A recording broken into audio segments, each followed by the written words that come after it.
সুপ্রিয় সাংবাদিক ভাই বোনেরা, আপনাদেরকে আন্তরিক শুভেচ্ছা জানাচ্ছি। আগামীকাল পবিত্র ঈদুল আজহা, এই দ্বিতীয় বৃহত্তম উৎসব আমাদের দেশের এবং বিশ্ব মুসলিমের। এই উৎসবের প্রাক্কালে আপনাদেরকে আবারও জানাচ্ছি ঈদ মুবারক। এই আনন্দঘন ঈদে মানুষের মনে সুখ নেই, আনন্দ নেই। মানুষের আনন্দ কেড়ে নিয়েছে এই সরকার। মানুষের ঘরে খাবার নেই। উচ্চ মধ্যবিত্ত ও মধ্যবিত্তরাও এখন অর্থনৈতিকভাবে কোণঠাসা, আর সীমিত আয়ের মানুষ, নিম্ন আয়ের মানুষ একেবারে ধ্বংসের দ্বার প্রান্তে। তারাও কোরবানি করার, উচ্চবিত্ত এবং মধ্যবিত্তর মানুষরাও কোরবানি করার সামর্থ্য হারিয়ে ফেলেছে। কোরবানির পশুর হাটে ক্রেতা কম। যারা আছেন বেশিরভাগ সরকারি দলের লুটেরা, অবৈধ অর্থের মালিকরা। দেশের প্রতিটি ক্ষেত্রেই চরম অরাজক পরিস্থিতি বিরাজ করছে। শেয়ার বাজার থেকে আরম্ভ করে পাড়া মহল্লায়, কাঁচা বাজার পর্যন্ত প্রতিটি সেক্টরেই সিন্ডিকেটের দৌরাত্মে অসহায় সাধারণ জনগণ। লাগামহীন নিত্যপণ্যের বাজারে গরুর মাংসের কেজি 800 টাকার নিচে নয়। ঈদে খাবার প্রস্তুতে যে সমস্ত ব্যবহৃত মশলা, যেগুলো কাজে লাগে কোরবানিতে মাংস রান্না করতে এবং অন্যান্য যে সমস্ত উৎসবের জন্য যে রান্নাগুলো বিশেষভাবে হয়, যুগ যুগ ধরে যেটি হয়ে এসছে, শতাব্দীর পর শতাব্দী যেগুলো হয়ে এসছে, সেগুলো সেই সমস্ত যে উপকরণ, খাদ্যের যে উপকরণ মশলা, এটা তো শুধু আকাশ ছোঁয়া না, আমাদের গ্যালাক্সি পর্যন্ত পার হয়ে যেতে পারে। এলাচের কেজি 4000 টাকা, লবঙ্গের কেজি 2000 টাকার কাছাকাছি, দারুচিনির কেজি প্রায় 600 টাকা, তেজপাতার কেজি 300 টাকা। জনগণ যেন এক খাদ্য পণ্যের মূল্য বৃদ্ধির আগ্নেয়গিরির উপর বসে আছে। শশার কেজি 120 টাকা, কাঁচামরিচ 260 টাকা, করলা কেজি প্রতি 70 টাকা। অর্থাৎ শুধু মাছ মাংসই নয়, শাক সবজিতেও 1000 ভোল্টের বিদ্যুৎ প্রবাহিত হচ্ছে। দেশের সবকটি ব্যাংক এখন প্রায় দেউলিয়া। শুধু ডলার সংকটই নয়, ব্যাংকগুলোতে নগদ টাকার সংকট তীব্র থেকে তীব্রতর হয়ে উঠেছে। এমনকি ঈদের সময়ও ব্যাংকে গিয়ে গ্রাহকরা চাহিদা মতো নগদ 5000 টাকাও তুলতে পারছেন না। ডলার সংকটের কারণে ব্যবসায়ীরা এলসি খুলতে পারছে না, বুথে টাকা নেই। একটি ভয়ঙ্কর এটি অশনি সংকেত যে বুথে কার্ড চার্জ করে যেটা টাকা পাওয়া যায়, সেখানে টাকা নেই। ভয়ঙ্কর রকম তারল্য সংকটে ব্যাংকগুলো মুখ থুবড়ে পড়ার মতো অবস্থা। শুধু ডলার সংকটই নয়, ব্যাংকগুলোতে নগদ টাকার সংকট তীব্র থেকে তীব্রতর হয়ে উঠেছে। এমনকি ঈদের সময়ও ব্যাংকে গিয়ে গ্রাহকরা চাহিদা মতো নগদ 5000 টাকাও তুলতে পারছেন না। ডলার সংকটের কারণে ব্যবসায়ীরা এলসি খুলতে পারছে না, উচ্চ শিক্ষার জন্য শিক্ষার্থীরা বিদেশ যেতে পারছে না, ব্যাংকগুলোকে অনিরাপদ করে তোলা হয়েছে, ব্যাংকের লকার থেকে গায়েব করে দেয়া হয়েছে গ্রাহকদের শত শত ভরি স্বর্ণ। এমনকি গ্রাহকদের জন্য বাংলাদেশ ব্যাংকের ভল্টও এখন নিরাপদ নয়। রপ্তানি বাণিজ্যে চরম হতাশা। বিভিন্ন দেশের সঙ্গে বাণিজ্য বৈষম্য বেড়েই চলছে। বর্তমান দেশ সম্পূর্ণ আমদানি নির্ভর। দেশি বিদেশি ঋণের ভারে জর্জরিত। এই হলো দেশের আর্থিক পরিস্থিতি। স্বাধীনতা, সাফল্য, সমৃদ্ধি আর গণতন্ত্রের মহানায়ক শহীদ প্রেসিডেন্ট জিয়াউর রহমান 74-এর দুর্ভিক্ষ পীড়িত বাংলাদেশকে অর্থনৈতিকভাবে স্বাবলম্বী করে দেশে চাল, চিনি রপ্তানি শুরু করেছিলেন। দেশনেত্রী বেগম খালেদা জিয়ার সরকারের সময়ে বাংলাদেশ এশিয়ার ইমার্জিং টাইগারে পরিণত হয়েছিল। শেখ হাসিনা আর তার মাফিয়া চক্রের দুর্নীতি, লুটপাটের কারণে সেই বাংলাদেশ বর্তমানে আবার তীব্র অর্থনৈতিক সংকটে। দেশের সামাজিক ও অর্থনৈতিক ক্ষেত্রে চরম অরাজকতা। পরিস্থিতি সামাল দিতে মাফিয়া সরকার এখন ভিক্ষার ঝুলি নিয়ে বিভিন্ন দেশে ঘুরছে।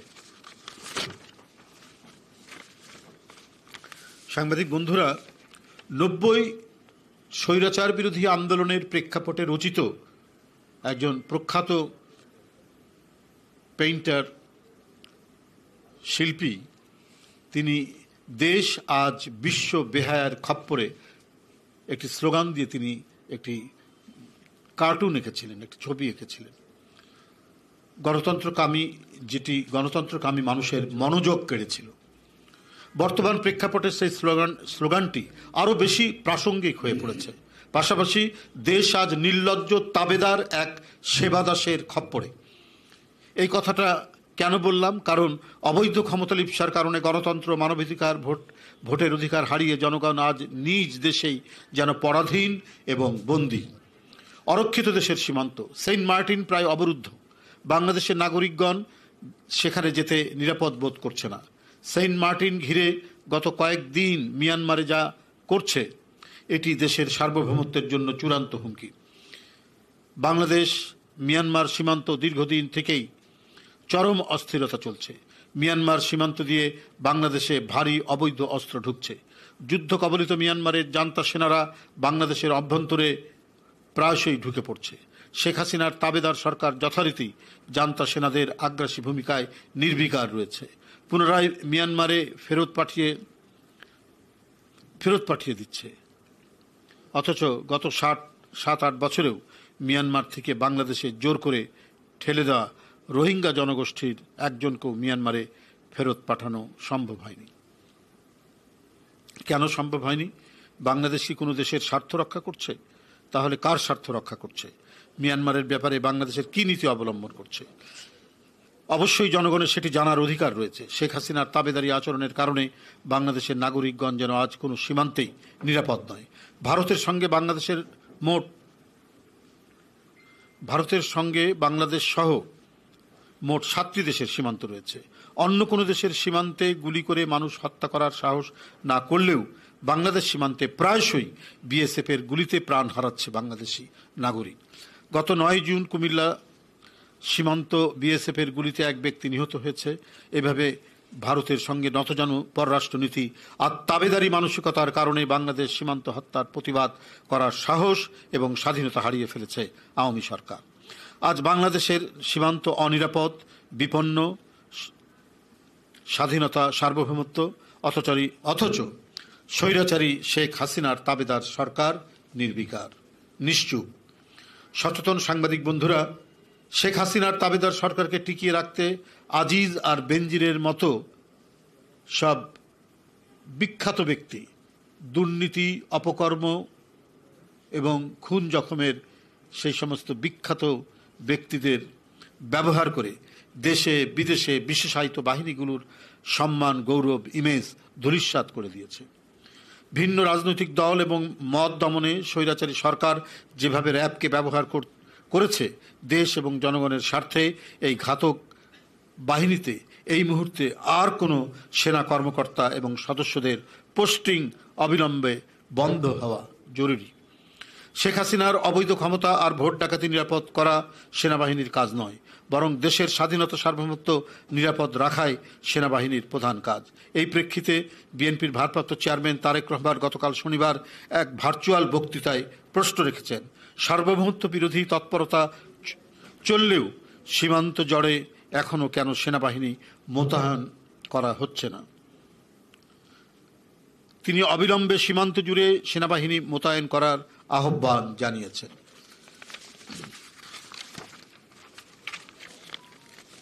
বন্ধুরা, বিনা ভোটে রাষ্ট্র ক্ষমতা কুক্ষিগত করে রাখতে পুলিশ, জনপ্রশাসন এবং বিভিন্ন শ্রেণী পেশার লোভী দুর্নীতিবাজদের নিয়ে ভোট ডাকাত শেখ হাসিনা একটি মাফিয়া সিন্ডিকেট গড়ে তুলেছে। এই মাফিয়া চক্র প্রতিবার তাদের প্রধান পৃষ্ঠপোষক শেখ হাসিনাকে ভোট ডাকাতি করে ক্ষমতা নবায়ন করতে সহযোগিতা করে। অপরদিকে ভোট ডাকাত সরকার মাফিয়া চক্রকে অবাধ দুর্নীতি এবং লুটপাটের সুযোগ করে দেয়। এটি জনগণের কাছে স্পষ্ট। খুনি, দুর্নীতিবাজ আজিজ, আনার, বেনজির চক্র শেখ হাসিনার মাফিয়া চক্রের এই প্রোডাক্ট। এরাই মাফিয়া সরকারের প্রতিচ্ছবি। চিহ্নিত ভোট ডাকাত শেখ হাসিনাই বেনজিরদের সকল অবৈধ ক্ষমতার উৎস। দেশে গুম, খুন, অপহরণ, ভোট ডাকাতি সহ যাবতীয় অপকর্মের জন্য বেনজির ছিল খুনি সরকারের অন্যতম প্রধান বিশ্বস্ত হাতিয়ার। শেখ হাসিনা নিজেই আজিজ, বেনজির সহ এই মাফিয়া সিন্ডিকেটের প্রধান পৃষ্ঠপোষক। দেশের প্রায় সকল প্রতিষ্ঠানের শীর্ষ পদেই আজিজ কিংবা বেনজিরের মতো দুর্নীতিবাজদের বসিয়ে ভোট ডাকাত হাসিনা প্রতিবারই তার বিনা ভোটের সরকারের মেয়াদ নবায়ন করে চলেছে। বেনজিরের নজিরবিহীন রিপোর্ট যেভাবে গণমাধ্যমে প্রকাশিত হয়েছে, তদন্ত করলে দেখা যাবে সাবেক প্রধান বিচারপতি, দুদকের সাবেক প্রধান নির্বাচন কমিশনার কিংবা অনেক বর্তমান শীর্ষ কর্মকর্তার পাহাড়সম দুর্নীতির তথ্য একইভাবে বেরিয়ে আসবে। কারণ হাসিনা নিজেই অন্যতম শীর্ষ দুর্নীতিবাজ। বিনা ভোটের রাষ্ট্র ক্ষমতা কুক্ষিগত করে রাখতে দুর্নীতি হাসিনার মূলনীতি। রাষ্ট্রের বিভিন্ন গুরুত্বপূর্ণ প্রতিষ্ঠানের প্রধানদের বেনজির আজিজের মতো অবাধ দুর্নীতি এবং ক্ষমতার অপব্যবহারের সুযোগ না দিলে তারা কেউ হাসিনার ভোট ডাকাতিতে সহযোগিতা করবে না। দুর্নীতিবাজ হাসিনা একটি ভালো করেই জানে, হাসিনার শাসনকালে এ পর্যন্ত যতগুলো চাঞ্চল্যকর দুর্নীতি কিংবা ব্যাংক লুটের ঘটনা প্রকাশিত হয়েছে, প্রতিটি ঘটনায় মহাচোরদের সঙ্গে শেখ হাসিনার সখ্যতা প্রমাণিত। একটি জাতীয় দৈনিকের একজন প্রবীণ সাংবাদিক বলেছেন, তারা বেনজিরের অপকর্ম সম্পর্কে জানতেন কিন্তু কিছু লেখার সাহস করেননি। এ প্রসঙ্গে বলতে চাই, যদি আমরা পরিবর্তন চাই, যদি আমরা আনার, বেনজির, আজিজদের মতো দুর্নীতিবাজ এবং মাফিয়া মুক্ত শাসন প্রশাসন দেখতে চাই, যদি আমরা আমাদের তরুণ যুবকদের ভূমধ্য সাগরে ডুবে মরা থেকে বাঁচাতে চাই, যদি আমরা গণতন্ত্র পুনরুদ্ধার চাই, তাহলে গণতন্ত্রের পক্ষের প্রতিটি মানুষকে এগিয়ে আসতে হবে। গণতন্ত্রের মানবাধিকার, ভোটের অধিকার প্রতিষ্ঠার আন্দোলন করতে গিয়ে বিএনপি সহ গণতন্ত্রের পক্ষের রাজনৈতিক দলের অসংখ্য নেতাকর্মী গুম, খুন, অপহরণের শিকার হয়েছে। মিথ্যা কিংবা গায়েবী মামলায় সারা দেশে লক্ষ লক্ষ নেতাকর্মী প্রতিনিয়ত হয়রানির শিকার হচ্ছেন। অনেকেই মাসের পর মাস ঘর ছাড়া, তারপরেও বিএনপি রাজপথ ছাড়েনি। গণতন্ত্রের পক্ষের রাজনৈতিক দলগুলো রাজপথ ছাড়েনি। সাংবাদিক বন্ধুগণ, দেশকে মাফিয়াতন্ত্রের কবল থেকে মুক্ত করার দায়িত্ব বিএনপি কিংবা একক কোনো রাজনৈতিক দলের নয়। মাফিয়া চক্রের কবল থেকে দেশকে পুনরুদ্ধার করতে হলে ভয়কে জয় করে প্রতিটি শ্রেণী পেশার মানুষকে ঘর থেকে বেরিয়ে আসতে হবে।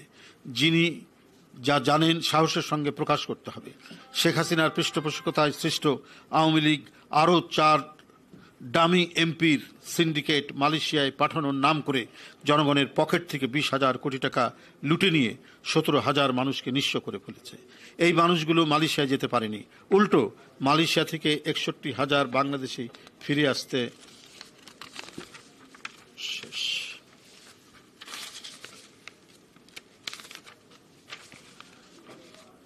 আসতে হয়েছে। লুটেরা সিন্ডিকেটের প্রধান পৃষ্ঠপোষক প্রধানমন্ত্রী নাকি বাংলাদেশকে সিঙ্গাপুরের মতো উন্নত করে ফেলেছে। তাহলে মালয়েশিয়া যাওয়ার জন্য হাজার হাজার মানুষ কেন জায়গা, জমি, জিরাত কিংবা সর্বশেষ সম্বল বিক্রি করে এখন সর্বহারা? কেন বিদেশ যেতে মরিয়া হয়ে ভূমধ্য সাগরে সলিল সমাধি ঘটছে অসংখ্য তরুণ যুবকের? সাংবাদিক ভাই ও বোনেরা, আপনাদের অনেকেরই মনে আছে 2018 সালের কোটা বিরোধী আন্দোলনের সময় প্রধানমন্ত্রী কোটা প্রত্যাহারের আশ্বাস দিয়েছিল। এখন আবার আদালতকে ব্যবহার করে আবারও সেই কোটা ব্যবস্থার পুনর্বহাল করেছে। এটা সম্পূর্ণরূপে কোমলমতি ছাত্রদেরকে তামাশা করা। সবকিছুতেই সরকারের নিয়ন্ত্রণে, সরকারের কবজায়, সরকারের হুকুমে উঠবস করে। আইন, প্রশাসন, আদালত, তো সবাই তো জানে এটা একটা খেলা খেলেছেন শেখ হাসিনা সাধারণ কোমলমতি ছাত্রছাত্রীদেরকে। উনি দেখবেন বলে কায়দা করে আবার আদালতকে দিয়ে তিনি এটা বহাল করেছেন। মানে একটা চরম ধাপ্পাবাজি করেছে সরকার সাধারণ ছাত্রছাত্রীদের সাথে। এটা স্পষ্টই শিক্ষার্থীদের সঙ্গে প্রতারণা। এই সরকার প্রতারক বলেই জনগণের সঙ্গে ধোঁকাবাজি করছে। কোটা কখনো মেধার বিকল্প হতে পারে না। বিএনপির ভারপ্রাপ্ত চেয়ারম্যান বলেছেন, চাকুরির কোটার ব্যাপারে ছাত্র তরুণদের দাবি অবশ্যই ন্যায্য এবং যৌক্তিক। জনগণের রায়ে বিএনপি সরকার গঠন করতে পারলে অবশ্যই ছাত্র তরুণদের যে কোনো যৌক্তিক এবং ন্যায্য দাবি বাস্তবায়ন করবে। একই সঙ্গে প্রতিবন্ধীদের বিষয়টিও রাষ্ট্র অবশ্যই গুরুত্ব সহকারে বিবেচনা করবে। যদি আমরা ঐক্যবদ্ধ থাকি, সিদ্ধান্তে অবিচল থাকি, অচিরেই একটি নিরপেক্ষ সরকারের অধীনে অবাধ, সুষ্ঠু, নিরপেক্ষ নির্বাচনের মাধ্যমে জনগণের কাছে জবাবদিহিতামূলক সরকার গঠিত হবে ইনশাল্লাহ। শেষ প্যারা। বন্ধুরা, দেশের রাজনীতি, অর্থনীতি, ন্যায়নীতি, নৈতিকতা, ধর্মীয়, সামাজিক মূল্যবোধ সকল ক্ষেত্রেই চূড়ান্ত অবক্ষয় ঘটেছে। শেখ হাসিনার অবৈধ ক্ষমতা লিপ্সার কারণে চরম বিপর্যয়ে দেশ এবং জনগণ। দেশের এমন চতুর্মুখী সংকটকালে আর বসে থাকার সময় নেই। Mother of democracy Begum Khaleda Zia বলেছিলেন, ওদের হাতে গোলামির জিঞ্জির, আমাদের হাতে স্বাধীনতার পতাকা। এটা যে আজকে কতখানি সত্য সেটা আজকে প্রমাণিত। আজকে যেমন একদিকে সীমান্তে বিএসএফ কর্তৃক রক্তাক্ত করা বাংলাদেশিদের হত্যার ব্যাপারে বিএনপি যেমন প্রতিবাদ মুখর, তেমনি আজকে মিয়ানমারের আগ্রাসী ভূমিকার ব্যাপারেও বাংলাদেশ জাতীয়তাবাদী দল বিএনপি একই রকম এর তীব্র নিন্দা এবং এটির প্রতিবাদ জানাচ্ছে। স্বাধীনতার পতাকার মর্যাদা রক্ষা করতে চাইলে তাবেদার অপশক্তির কাছ থেকে দেশ উদ্ধার করার বিকল্প নেই। অন্যথায় সেদিন আর বেশি দেরি নয়, যেদিন আমাদেরকে হয়তো মাতৃভূমিতেই ফিলিস্তিনিদের ভাগ্যবরণ করতে হবে। আজকে লেন্দুব দর্জির ন্যায় আমাদের সরকার প্রধানের তাবেদারির কারণে আজ বাংলাদেশের স্বাধীনতা সার্বভৌমত্ব বিপন্ন। লাখো প্রাণের বিনিময়ে মুক্তিযোদ্ধারা বাংলাদেশ স্বাধীন করেছিলেন। 1971 সালের মুক্তিযুদ্ধ ছিল দেশের স্বাধীনতা অর্জনের জন্য, আর এবারের মুক্তিযুদ্ধ দেশ এবং জনগণের স্বাধীনতা রক্ষার জন্য। অতএব গণতন্ত্রের পক্ষের শক্তি, বাংলাদেশের পক্ষের শক্তির প্রতি উদাত্ত আহ্বান। দেশের স্বাধীনতা রক্ষার আন্দোলনে চলমান লড়াইয়ে শরিক থাকুন। মাটি দেশ আজ সংকটে। ডামি সরকারের পৃষ্ঠপোষকতায় গড়ে ওঠা মাফিয়া চক্রের বিরুদ্ধে রুখে দাঁড়াতে না পারলে দেশ এবং জনগণের স্বাধীনতা থাকবে না। আমরা কিবগুয়েটের আবরার কিংবা ফরিদপুরের মধুকালীর আসাদুলের মতো অসহায় নির্মম মৃত্যু চাই না। তাহলে আসুন আমরা মাতৃভূমির স্বাধীনতা রক্ষার আন্দোলনে 71-এর মুক্তিযোদ্ধাদের মতো চরম ত্যাগ স্বীকারের জন্য আবারও প্রস্তুত হই। স্লোগান তুলি, আমার অধিকার, আমার দেশ, টেক ব্যাক বাংলাদেশ। আল্লাহ হাফেজ। সকালকে ধন্যবাদ আপনাদের। এর মধ্যেই তো সব কথা হবে।